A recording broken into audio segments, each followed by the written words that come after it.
Hello, hello, welcome back pour un nouvel épisode de C'est Creepy, podcast dans lequel je vous parle de tueurs et tueuses en série, paranormal et mystères en tout genre. Aujourd'hui, on se retrouve pour la partie 2 de l'épisode 58 en compagnie de Tatiana. Elle vient de nous raconter une affaire de secte. Voilà, c'était hardcore. Et maintenant, c'est à mon tour de vous raconter une histoire. Donc, si vous n'avez pas écouté la partie 1, arrêtez-vous maintenant et allez l'écouter. Et voilà. Donc, Tatiana, tu vas toujours bien ? Je vais toujours bien et j'ai très hâte de connaître ton histoire qui apparemment va être un peu plus tranquille. Oui, plus tranquille. C'est moins... voilà, il n'y a pas d'arrachage de doigts. Spoiler. Oui, pardon, excuse-moi. C'est pas grave. Ok, bah tant mieux parce que là, c'était beaucoup. Ouais, moi, mon histoire, c'est une histoire qui parle de paranormal parce que bon, comme tu parles de paranormal en général, bah voilà, je me suis dit on va faire du paranormal. Et j'ai galéré pour trouver cette affaire parce que je vous jure, il y a pas beaucoup d'histoires paranormales que je trouve intéressantes, crédibles au point d'en faire un épisode. Donc voilà, j'ai creusé, et j'ai trouvé ça et c'est intéressant. Donc voilà.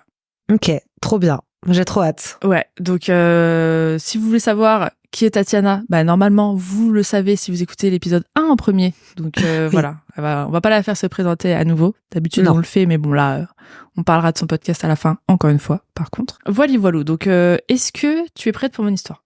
Je suis plus que prête, j'ai trop hâte. Je suis plus que prête. Yay ! Avant de s'y mettre, je vous rappelle que cet épisode est aussi disponible en version vidéo et gratuitement sur Patreon. C'est accessible pour tous, donc profitez-en, il n'y a pas besoin de payer. Vous pouvez nous regarder en train d'enregistrer cet épisode, coucou, et voir toutes les photos des affaires en direct. Donc n'hésitez pas à switcher maintenant si ça vous dit d'apercevoir Tatiana la magnifique, comme on l'appelle. Qui porte le t-shirt C'est Creepy. Et qui porte le t-shirt C'est Creepy du merch. Si jamais vous aviez envie de les voir en vrai, voici Tatiana qui va défiler devant vous. Voilà, regardez-moi ça, magnifique. Voilà. Elle porte. Je vais pas vous spoiler. Venez voir sur Patreon et venez voir. Et vous serez servis. Venez voir, j'ai enlevé le t-shirt. Non, je rigole. Petite musique creepy. C'est parti. Let's go. Donc aujourd'hui, je vais vous raconter l'histoire qu'on intitule souvent l'histoire de la dernière sorcière du Royaume-Uni. Et non, ce n'est pas une histoire qui date de je ne sais quel siècle, voilà, mais une histoire qui prend place dans les années 1940. Donc la dernière sorcière date de 1940 et elle s'appelle Helen Duncan. Est-ce que tu connais cette histoire ? Pas du tout. Magnifique. Ça donne envie. Donc Helen Macfarlane naît le 25 novembre 1897 à Callander, en Écosse. Elle est décrite comme étant une enfant bizarre. Les autres enfants dans sa classe ont peur d'elle car elle dit avoir des pouvoirs. En fait, elle dit pouvoir lire leur avenir et ça les rend tous mal à l'aise. Même la mère d'Hélène, qui est absolument horrifiée par les propos de sa fille, enfin les soi-disant pouvoirs, quand celle-ci lui raconte qu'elle fait la Madame Irma à l'école, ça lui plaît pas du tout. Parce qu'en fait, sa mère, c'est une pieuse religieuse et elle est pas enchantée du tout par la nouvelle. En grandissant, on la surnomme Hellish Nell, qu'on peut traduire par l'infernale Hélène. Tout le monde est au courant qu'elle a des dons mystiques et qu'elle est en mesure de communiquer avec l'au-delà. Donc voilà, elle voit l'avenir et elle arrive à communiquer avec les esprits, les morts, etc. Ok. Quand elle a 18 ans, elle rencontre un homme nommé Henry Duncan, avec lequel elle se marie en 1916. Je vais le dire Henry parce que voilà, j'ai pas envie de perdre du souffle. Henry, c'est un menuisier de profession et il a dû participer à la Première Guerre mondiale, qui l'a laissé handicapé et avec une santé fragile. Hélène et Henry auront 6 enfants et ils vont pas rouler vraiment sur l'or. Donc Hélène, elle travaille dans une usine à temps partiel, une usine qui produit de la javel, histoire de ramener un peu d'argent pour subvenir aux besoins de leur famille.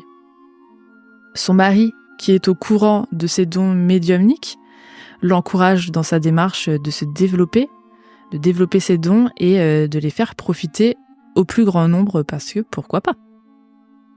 Donc voilà, il est très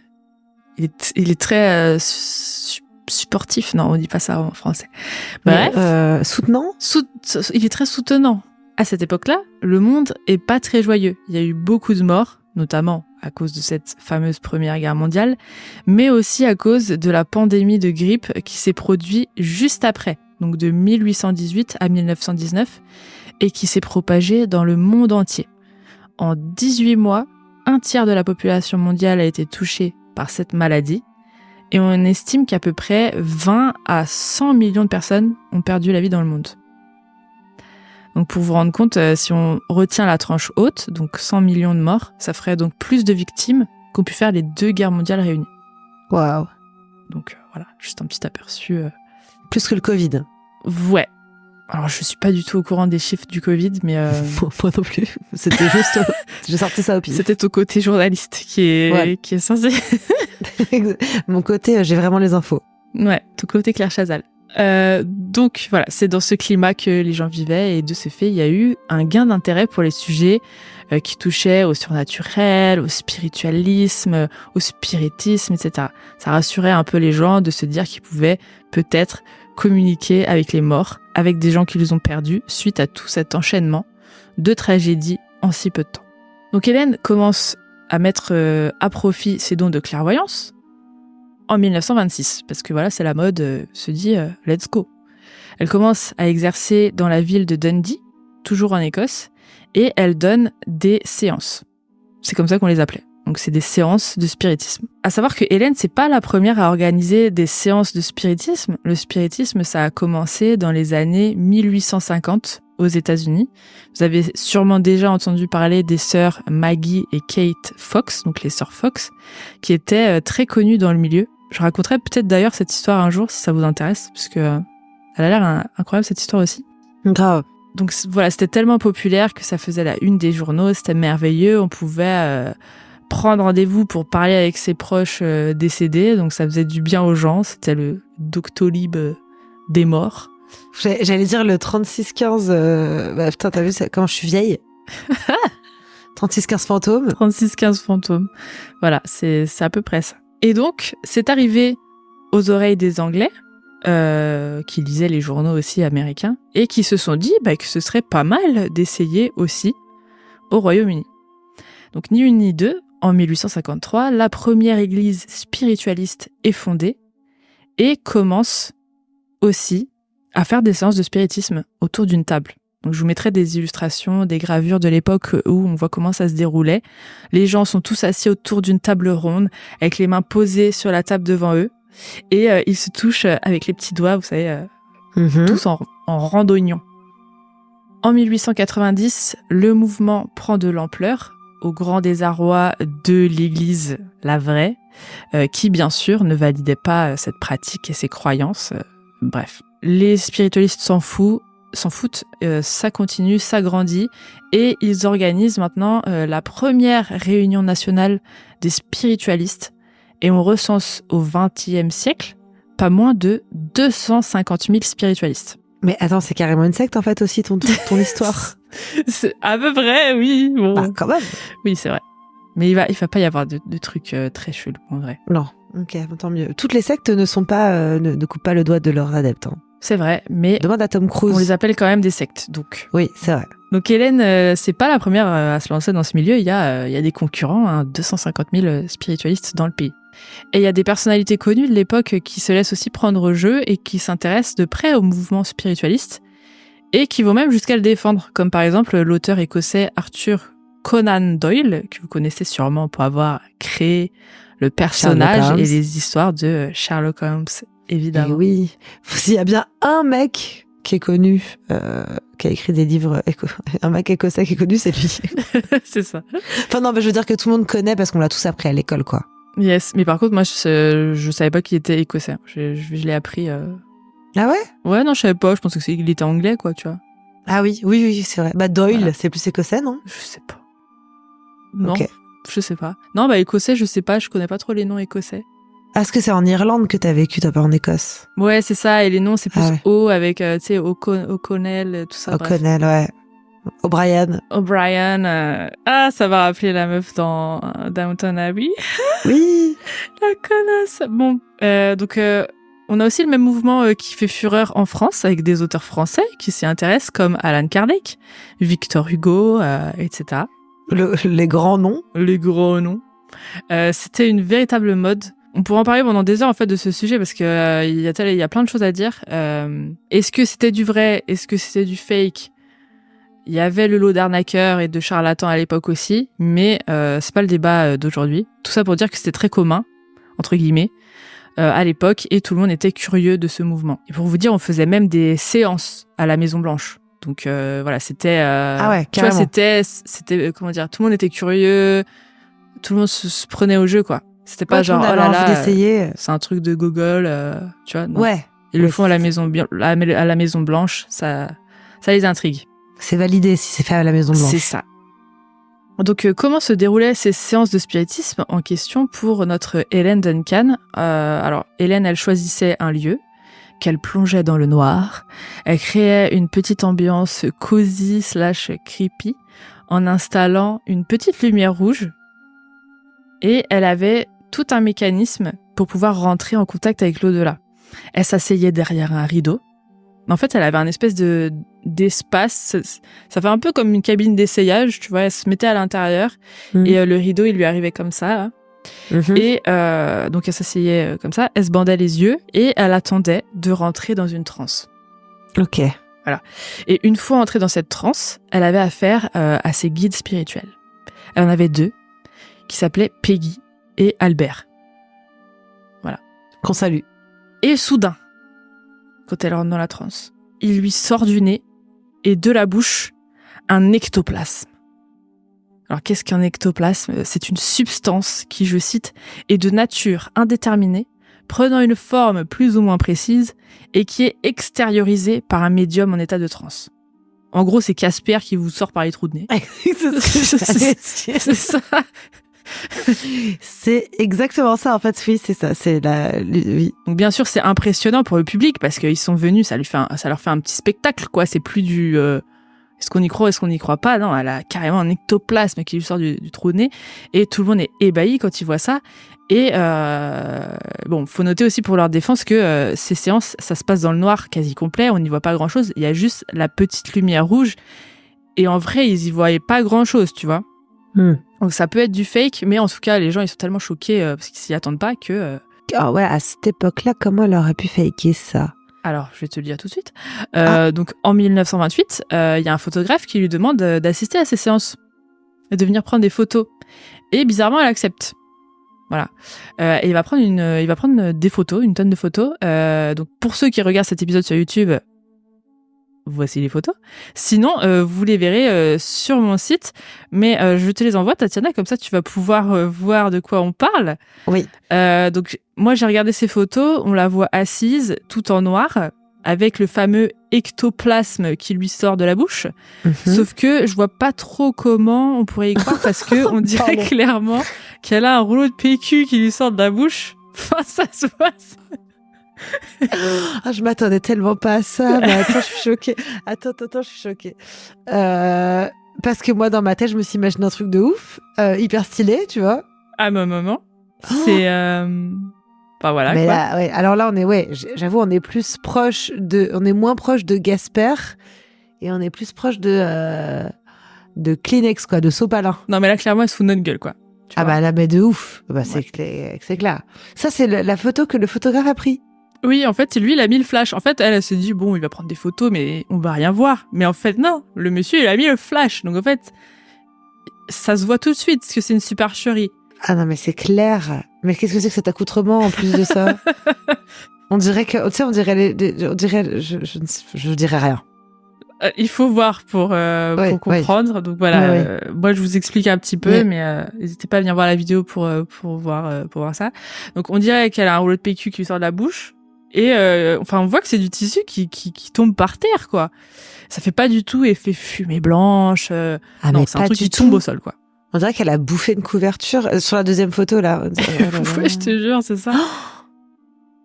Ah non, mais attends, je viens de voir. Attends, je sais pas si on peut en parler tout de suite. La photo de. Avec les deux photos côte à côte, là? Ouais. Je vais en parler là. Attends, ok. Je vais en parler tout de suite. Vas-y. En fait, il y a une photo justement que Tatiana est en train de voir où Oh mon on Dieu. voit ce truc blanc qui lui sort du nez et qui grossit en une espèce de soi-disant fantôme à côté d'elle. Sauf qu'on voit que c'est une poupée style marionnette. Genre, qu'elle veut faire passer pour un fantôme.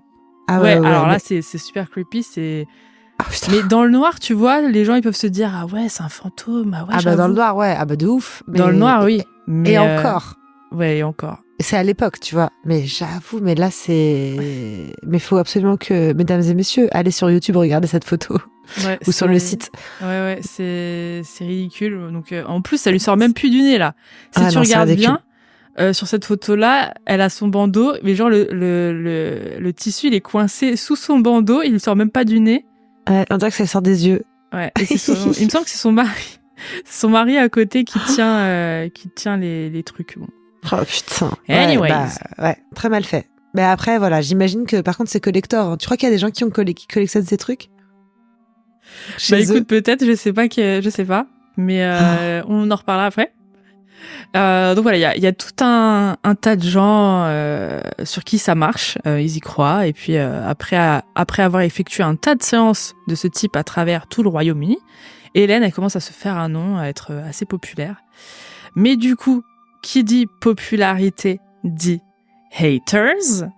Donc elle a des détracteurs, voilà. Notamment un certain détracteur qui s'appelle Harry Price. C'est un mec. J'ai cru que t'allais dire Harry Potter. Non, des détracteurs. Bah t'as dit détracteur, donc oui, forcément. c'est vrai. Mais attends, c'est ça qu'on dit, c'est un détracteur, non? Ouais, des détracteurs. Oui. Ok. Ouais, c'est dans Harry Potter, c'est pareil. Bref. Ok.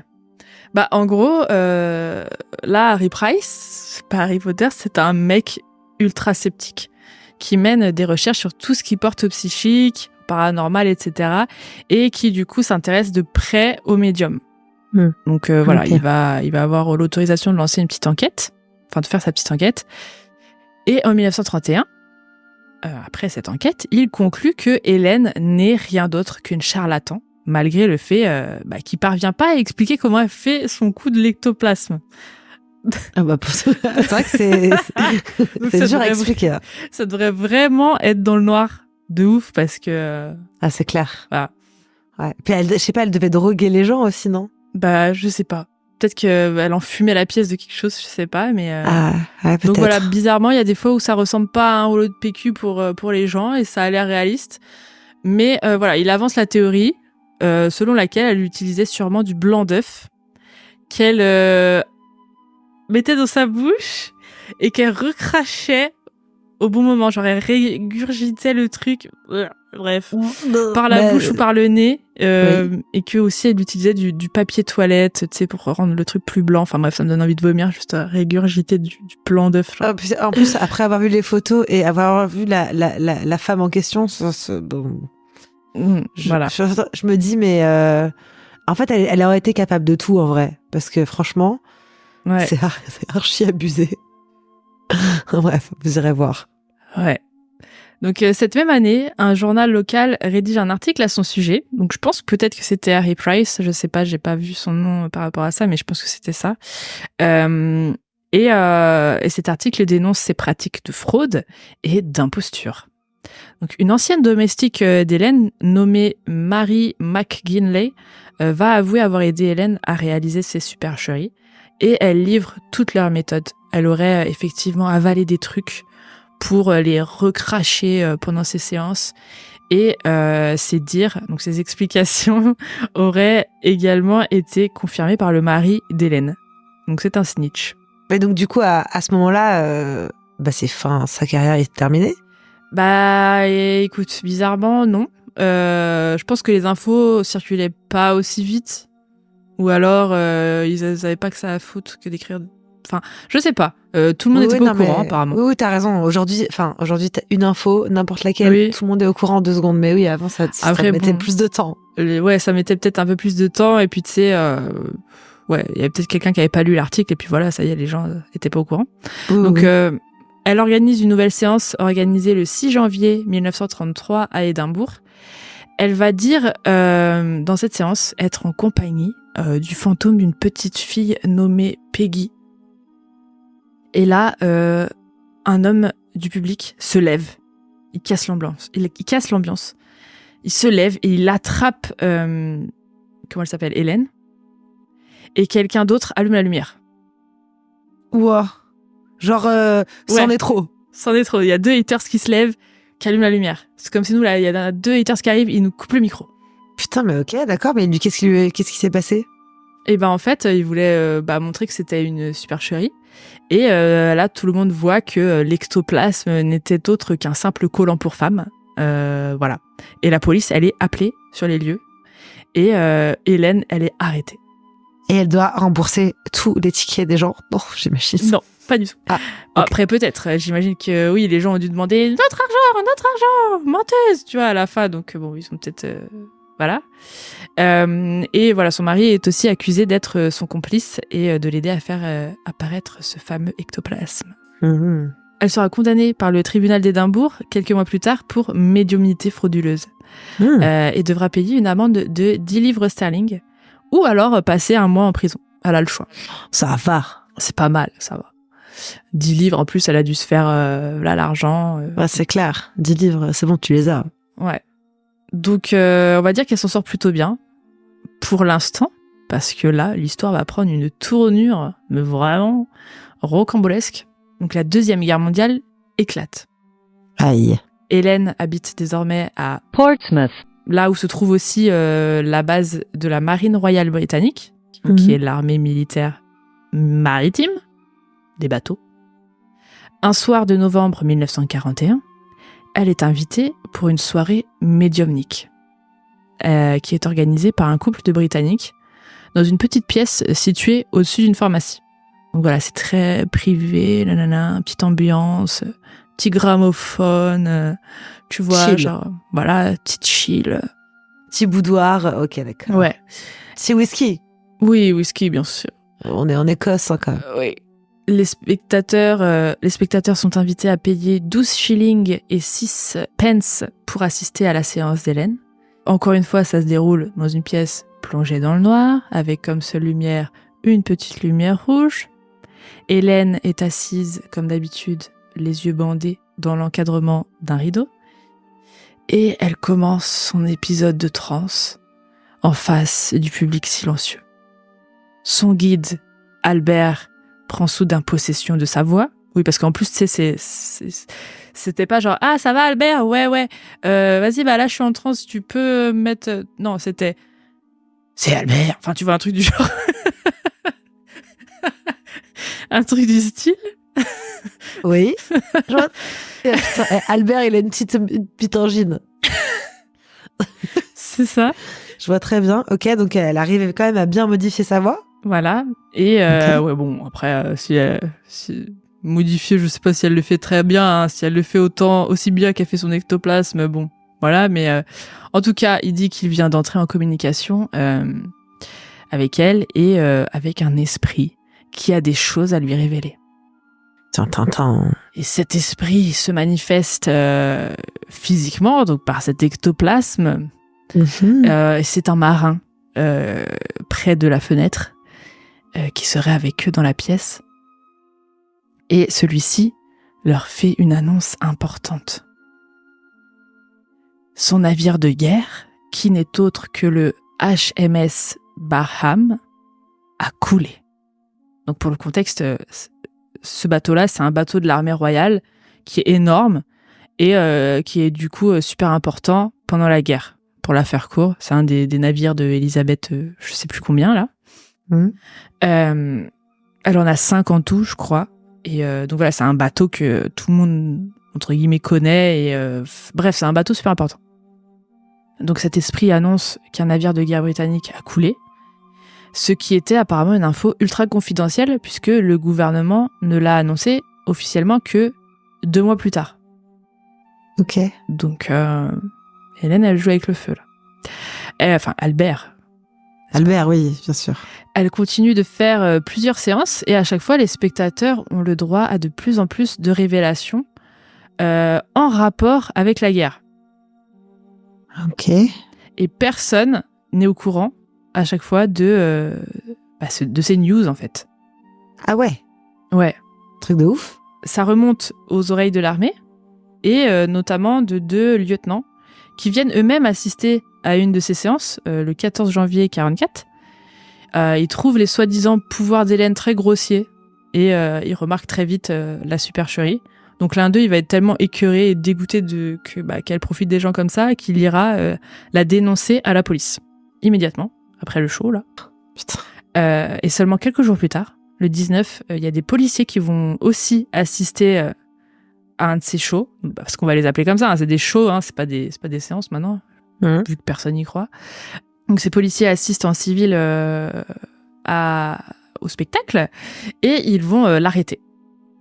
Donc au départ, elle est arrêtée pour être jugée pour escroquerie, ayant enfreint une loi qui interdisait les activités de diseuses de bonne aventure et autres escrocs du genre. Mais vu qu'elle faisait seulement payer l'entrée de ces séances à ses clients et qu'elle les facturait pas pour la voyance en elle-même, en fait, il y avait de grandes chances qu'elle leur file entre les doigts une dernière fois, tu vois. Ah oui, parce que c'est pas... En fait, elle faisait genre entrer les gens comme si c'était pour un spectacle et pendant un spectacle, elle peut faire n'importe quoi. C'est pas... Oui, voilà. Elle dit pas, je vais vous prédire l'avenir en particulier ou... Ouais, voilà, c'est pas, vous venez, vous payez pour que je vous lise votre avenir, nanana. Donc ça correspondait pas vraiment à l'intitulé de la loi de diseuse de bonne aventure et tout. Ok. Mais bon, ils ont trouvé un compromis. Comme ces révélations spirites tournaient un petit peu trop autour des sujets de la guerre à leur goût ces derniers temps, et qu'ils avaient peur qu'elle ait un mauvais impact, tu vois, dans leurs affaires, parce que bon, ça fout mal qu'il y a une vieille meuf là qui fait des shows un peu partout, qui annonce des trucs avant même que le gouvernement puisse faire annoncer le bilan de victimes, tu vois, à tout le monde. C'était chiant pour eux. Donc, ils ont décidé, à la place, de faire recours à une vieille loi qui datait de 1735. Et c'est une loi qui a été mise en place à l'époque des sorcières.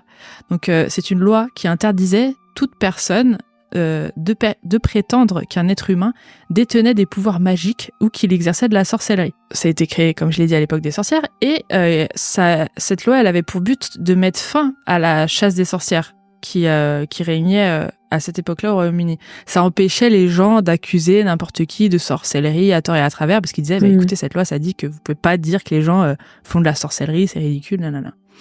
Donc, si on enfreignait cette loi, on risquait une peine de prison qui était équivalente à maximum 1 an de prison. Ça va. Ah oh, ça va. Enfin, ça va. Ça me ferait chier de faire 1 an de prison quand même. Mais ça va. Mais ça va. Ouais, ça va. On a connu pire. Ouais, ça va. Ok. Et voilà, le cas d'Hélène Duncan est considéré comme, je cite, exceptionnellement grave à cause de ses propos sur la guerre. Comment elle faisait du coup pour... je pense que tu vas me le dire après. Ah, pour savoir ça ? Bah ouais. Alors, il y a des gens qui ont dit que c'était totalement possible qu'elle le sache parce que il y avait certains journaux qui parlaient de certains trucs. Enfin, apparemment... il y avait certaines news qui fuitaient dans des journaux. Enfin, en gros, elle aurait pu avoir des sources, quoi. Ouais, voilà. Elle aurait pu se concentrer là-dessus pour un peu surfer sur la guerre et puis se dire, vas-y, je vais essayer de trouver des gens qui vont me balancer des trucs, voilà. Après, là, ça s'est confirmé être vrai dans le cas du bateau, mais peut-être qu'elle racontait aussi des trucs sur la guerre, mais que c'était pas vrai, quoi. Oui. Ok, d'accord. Voilà. Donc c'est comme ça qu'elle a réussi, mais j'ai pas plus d'infos là-dessus. Donc à cause de son cas qui est jugé comme exceptionnellement grave, elle sera donc jugée devant la cour criminelle centrale de Londres. Donc elle sera pas jugée à Édimbourg dans son petit tribunal. Ils ont décidé de la juger à Londres, voilà. Et forcément tout le monde parle de cette affaire parce que elle est présentée à tort. Partout comme étant une sorcière des temps modernes, tu vois, mais c'est pas vraiment... Enfin, c'est une loi qui a rapport avec les sorcières, mais elle est pas jugée pour sorcellerie, tu vois, vraiment. Ouais, ok. Donc voilà. Ouais. Mais en tout cas, les médias surfent là-dessus, en mode c'est la sorcière des temps modernes, elle est jugée pour sorcellerie, alors que pas du tout. Parce que de tout temps, les médias, de toute façon, ils en font des caisses. Beaucoup plus. Ils en font des caisses pour vendre leurs journaux. Ouais. Donc son procès commence le 23 mars 1944. Bien sûr, pendant le procès, il n'y a pas vraiment de preuves. Du coup, on interroge le public qui a assisté à la séance du jour où elle s'est fait arrêter par les policiers en civil. Et bien que le spectacle ait été ridicule, les autres spectateurs y croyaient dur comme fer et ils avaient rien de mal à dire sur le déroulé de la soirée parce que pour eux, c'était authentique. Hélène, pour sa défense, a même proposé au juge de faire une démonstration de ses pouvoirs au tribunal pour montrer que ceci, était véritable. Elle recule devant rien. Non. Mais elle a dit non, si, mon mari peut venir, mettez les rideaux, je fais ça tout de suite, non. Oui, par contre, c'est ça, en fait, il lui faut tout, c'est ça. Mettez juste une petite lumière rouge. Petite lumière rouge, vous inquiétez pas, monsieur le juge, bref. Ok. Mais il a pas voulu de ça. Dans sa salle, il lui a prié de s'abstenir, s'il vous plaît. Oui, un peu de tenue. C'est bon, ouais, on va pas... Merci. Et le 3 avril suivant, elle est jugée coupable et condamnée à faire 9 mois de prison. Ça va. À chaque fois, on dit ça va. Nous, on aurait un jour de prison, on aurait trop le seum. 9 mois de prison, ça va. Après le verdict rendu par le jury, le premier ministre de l'époque, Winston Churchill, qui a eu vent de l'affaire, écrit au ministre de l'Intérieur, Herbert Morrison, pour, je cite, se plaindre de l'utilisation abusive des ressources judiciaires et de l'accusation qu'il qualifie d'une sottise obsolète. Voilà, pour lui, c'est ridicule, c'est bon, vous perdez... Joliment dit. Voilà, vous perdez du temps avec vos histoires de sorcières, là, nous faites pas chier, il y a des trucs plus graves. On a d'autres choses, voilà, on a d'autres chats à fouetter, franchement. Voilà. Churchill, il avait le nez. À sa sortie de prison, Hélène promet qu'elle ne se remettra pas aux séances. Elle dit à tout le monde qu'elle a arrêté, qu'elle a fini avec ça, voilà, promis, quand je ressors, vous inquiétez pas, j'arrête. Sauf que c'est pas le cas. Parce que elle est arrêtée en 1956 alors qu'elle est en train d'en faire une. Alors c'est pas vrai. Qui l'eût cru Elle a ressorti le rouleau de PQ. Elle a sorti le rouleau de PQ. Putain. Hélène mourra la même année, le 6 décembre. Oh, t'es triste pendant. Non, mais parce que c'était marrant son truc. Bon, bref. Tout à l'heure, avec la secte, on était en mode ah, bien fait pour ta gueule. Et là, on est en mode oh, la pauvre. Bah oui, parce que bon, ça va. Bon, ok, elle se foutait un peu de la gueule des gens en leur faisant croire des trucs, mais en soi, c'était juste une femme qui essayait de gagner sa vie dans un monde d'hommes. C'était juste une femme. Girls just wanna have fun, ok? C'est ça, laissez-la tranquille. En plus, dans un monde en guerre, c'est bien, elle divertissait le peuple. Voilà, c'est un show de marionnettes, mais... Bon, bref. Ouais. Et tenez-vous bien, les spirits attribuent sa mort à sa dernière arrestation soudaine. Vous savez, lors de sa représentation, là où les flics sont venus. En fait, ils disent qu'elle aurait été interrompue trop brusquement par la police, alors que l'ectoplasme sortait de son nez. Et du coup, qu'il est re-rentré en elle si rapidement, quand ils ont allumé la lumière, que ça a eu un impact sur sa santé. D'accord. Donc, bon, ça c'est l'explication des autres médias, mais en vrai, elle a toujours eu la santé fragile, apparemment. Elle était obèse et elle avait des problèmes cardiaques. Mais surtout si en plus elle me foutait des œufs dans sa bouche, il y a peut-être des bouts de coquilles qui sont restés. Ah ouais, non, mais voilà, elle faisait... Enfin, non. Voilà, c'est pour ça que... Ouais, bah après, tu vois, elle était pas protégée par la sécurité sociale. Elle était sûrement en auto-entrepreneur, la pauvre. C'est pour ça elle est morte dans la misère. Ouais. Je suis de tout cœur avec elle. Qu'a fait la sécu? Rien. Putain. Rien, une fois de plus. Voilà, c'est dingue. Voilà. Donc voilà, elle est morte. Et aujourd'hui, il est par contre possible d'aller voir le fameux ectoplasme qui lui sortait régulièrement du nez. C'est pas vrai. Il est conservé au musée de la librairie universitaire de Cambridge. Trop bien. Voilà. D'accord. Est-ce qu'on aura on les voit les photos, mais est-ce qu'on a une photo de comment il est exposé? Alors, apparemment, il y a une photo sur Internet. Bah, écoute, il y a ça, mais je sais pas si c'est l'ectoplasme en question. On dirait, c'est très abstrait. Ouais, on dirait du blanc d'œuf. Oui, c'est peut-être ça, du coup. Non, c'est pas un collant, ce serait en fait un long morceau de tissu de soie synthétique. Ouais, c'est ça. Avec une petite lumière derrière qui, effectivement, là, tu vois, on dirait plus quelque chose qui ressemble à un ectoplasme sur les photos. Alors que quand tu vois les photos qui sortent de sa Mais parce bouche. qu'ils l'ont mis en valeur, tu vois. Ils ont fait un petit effet de flou et ça te donne l'impression que c'est diffus. Ouais, exactement. T'as vraiment trouvé le mot, c'est diffus. Depuis, quand on fait référence à Helen Duncan, on parle d'elle comme étant la dernière femme à avoir été condamnée pour sorcellerie au Royaume-Uni. Mais en fait, comme j'ai dit tout à l'heure, c'est pas très vrai du coup. Et maintenant, on fait référence à elle non pas pour ses capacités médiumniques et ectoplasmiques du blanc d'œuf, n'est-ce pas, mais pour sa longue carrière de charlatan. Ah. Voilà, c'est la fin de mon histoire. Est-ce qu'on dit charlatante ? Non. Charlatane ? Je sais pas. Charlatane ? Justement, je me suis posé la question, mais j'ai eu la flemme d'aller chercher.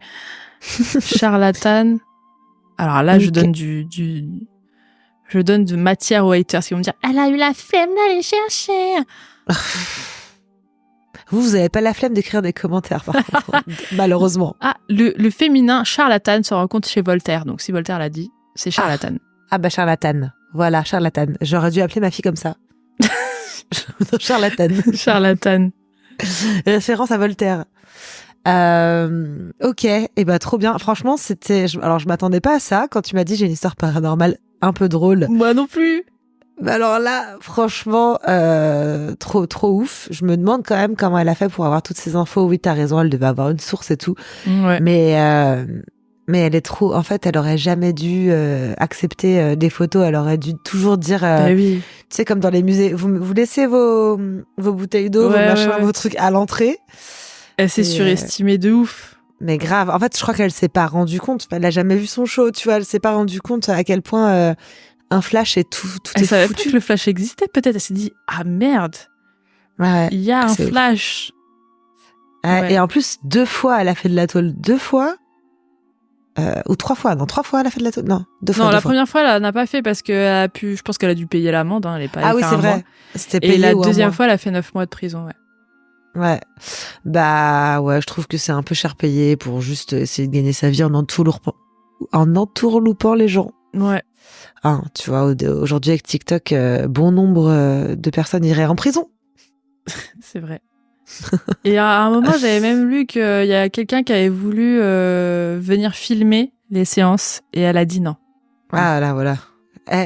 Une fois, pas deux. Hein. Oui, là, tu vois, les gens, ils auraient pu se replay le truc, enfin, se repasser le truc et voir, tu sais, son mari dans ses mouvements. Là, tu vois, ça aurait été... oui. Cela dit, c'est dommage parce que j'aurais trop aimé voir les images du spectacle, quoi. Ah oui. Enfin, du spectacle, pardon, de la séance de spiritisme. Là, on a quand même beaucoup de photos, je trouve. Oui, ouais, mais tu vois, en film, c'est pas pareil, je trouve. Oui, c'est vrai. Ça aurait été énorme, mais bon.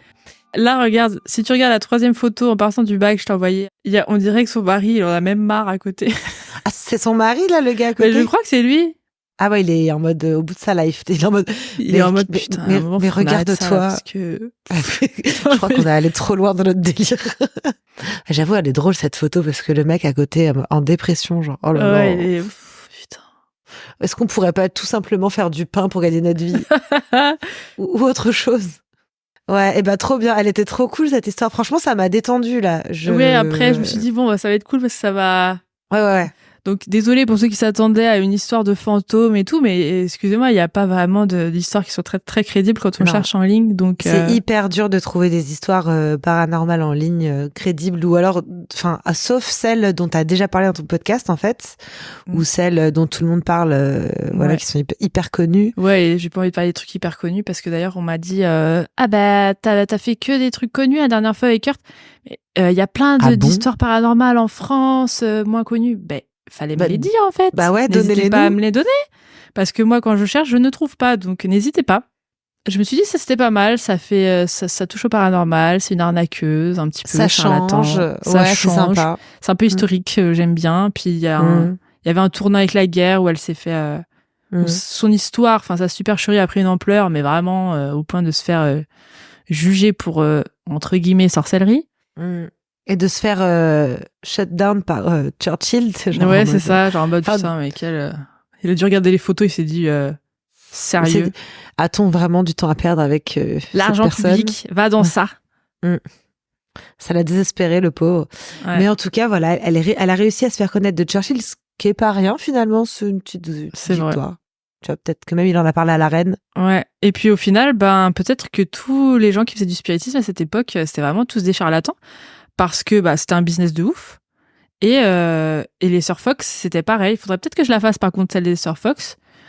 Je sais pas pourquoi j'ai pas pensé à la faire cette Et moi, je fois-ci. la connaissais pas, tu vois, l'histoire à Versailles et tout, et l'histoire des tombeaux. Moi, c'est des histoires que je Moi non connaissais plus. pas. Donc, dire qu'elles sont hyper connues, non, c'est faux. Oui, moi je les connaissais pas, hein, franchement. Puis je tombe Voilà. pas dessus quand je tape histoire paranormale ou quoi. Bah non, moi non plus. Donc voilà. Et bah trop bien. Trop bien. C'était trop cool de refaire 2 épisodes pour ces creepy avec toi, en tout cas. Yes, c'était un plaisir de vous avoir, chère Tatiana. Tu reviens quand tu veux. Allez, bientôt. On se refait ça. Franchement, c'est... En fait, le plus dur, je trouve, c'est de trouver des histoires qui n'ont pas été faites encore et qui sont intéressantes et tout. Mais c'est vrai que moi, personnellement, même s'il y a des histoires qui peuvent sembler connues, je trouve que c'est pas grave de les refaire à ta sauce. Parce que tu les fais différemment, tu donnes peut-être des détails différents ou plus. Enfin, en fait, je trouve que c'est jamais pareil d'un podcast à l'autre. Puis, franchement, il y a plein de gens qui connaissent pas les histoires même les plus connues et qui peuvent tomber sur ces creepy et apprécier le fait que Vanny raconte des histoires même connues à la sauce Vanny, quoi. Et n'hésitez pas à nous dire aussi, si vous voulez spécifiquement qu'on fasse des affaires toutes les deux. Si vous avez des idées pour, voilà, ça peut nous encourager, nous motiver aussi à refaire des épisodes à 2.